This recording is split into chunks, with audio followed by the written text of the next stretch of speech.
existence is a God, because God is a formless.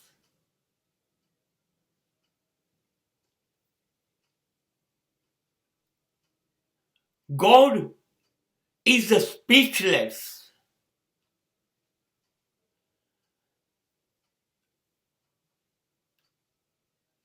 It will not give any reaction to you.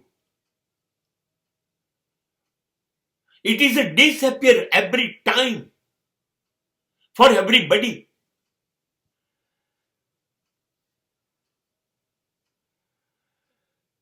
And existence is a evidence that God is here.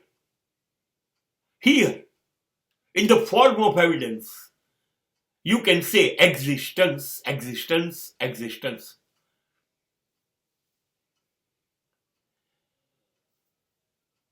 આજે અસ્તિત્વ છે ને, આકાશ, સૂર્ય, ચંદ્ર, તારાઓ, વાદળ, સમુદ્ર, નદી, પર્વત, વૃક્ષ, પશુ, પક્ષી, પવન, વાયુ, આ અસ્તિત્વ છે. એને જોઈ લો, એને અનુભવી લો. એ ઈશ્વરનો પ્રકાર છે. આપણે લાયક નહોતા એટલે એ આપણી સામે નથી આવતો, એનો આકાર નથી, એ બોલતો નથી, એને ભાષા નથી. એ નીરવ શાંતિ છે, નિસ્તબ્ધ છે. એટલે એને આ અસ્તિત્વ બનાવ્યું. અને આ અસ્તિત્વને આપણા સંતોએ, મહર્ષિઓએ ઐશ્વર્ય કહ્યું હતું. The real beauty of God, which is created by God. એને બનાવ્યું છે. એ એની બ્યુટી છે, એનું સર્જન છે, એ એની સંપત્તિ છે. એ ઐશ્વર્ય શબ્દ બોલતા ન આવડ્યો એટલે અપભ્રંશ થઈને આપણે ઈશ્વર બોલતા થઈ ગયા. સો ઐશ્વર્ય જે છે એ ઈશ્વરનું છે અને એ જ ઈશ્વર છે. But exactly what happened? We are enough stupid. આપણે પુષ્કળ મૂર્ખ છીએ. એટલા માટે કે આપણને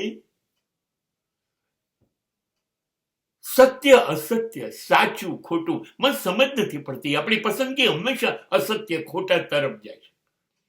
એટલે આપણે ઓળખી ન શક્યા કે આ ઐશ્વર્ય છે ને એ જ ઈશ્વર છે. એ આપણે ન ઓળખી શક્યા, આપણે ભૂલી ગયા. આપણને ટેવ છે કુદરતથી દૂર જવાની. દૂર દૂર દૂર કુદરતથી જતા જઈએ છીએ.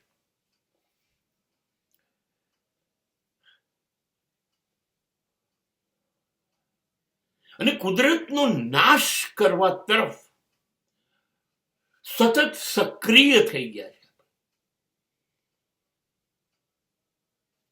અચાનક ધરતી હલવા માંડી, અચાનક બરફ ઓગળવા માંડ્યા, ધરતીકંપ, જ્વાળામુખી, આગ લાગવી, પૂર આવવા, દુકાળ થવા, બધું અચાનક થવા માંડ્યું. નહીં,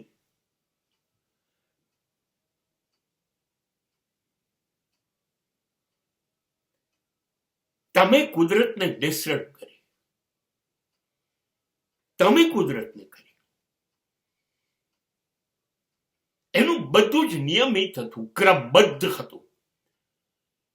તમે આઘું પાછું કર્યું.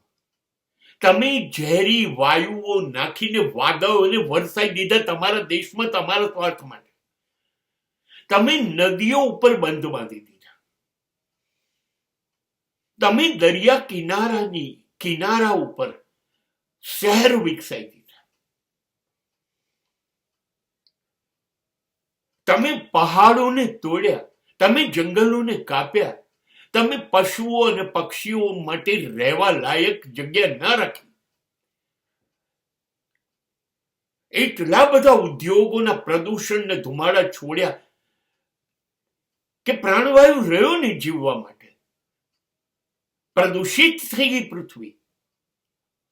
અને પૃથ્વીની જે શક્યતાઓ હતી એના કરતા વધુ વસ્તી થઈ ગઈ, ભાર થઈ ગયો. 800 કરોડ કરતા વધુ લોકોનું વજન પૃથ્વી કેવી રીતે સહન કરી શકે? 800 કરોડ માણસો માટેનું 2 વખતનું અનાજ કેવી રીતે લાવવું? એટલા વાદળો કેવી રીતે વરસે? નહીં, બધું જ ખતમ કરી કાઢ્યું. And now we are saying that is a climate change. But we will never confess કે અમારે કુદરતના ખોળે રહેવાનું હતું. અમારે કુદરતનો ખોળ નહોતો કાઢી કાઢવાનો. We cannot destroy the Aishwarya of ઈશ્વર. આપણે ઈશ્વરની સંપત્તિનો નાશ કર્યો તો હવે આપણો નાશ નિશ્ચિત છે. અને માટે આ બધું આકસ્મિક બને છે. આપણે જ આપણા મૃત્યુને આમંત્રણ આપ્યું. હે ઈશ્વર, તારું ઐશ્વર્યનું અમે નામ નિશાન મિટાઈ દઈશું. થોડુંક હસ્યો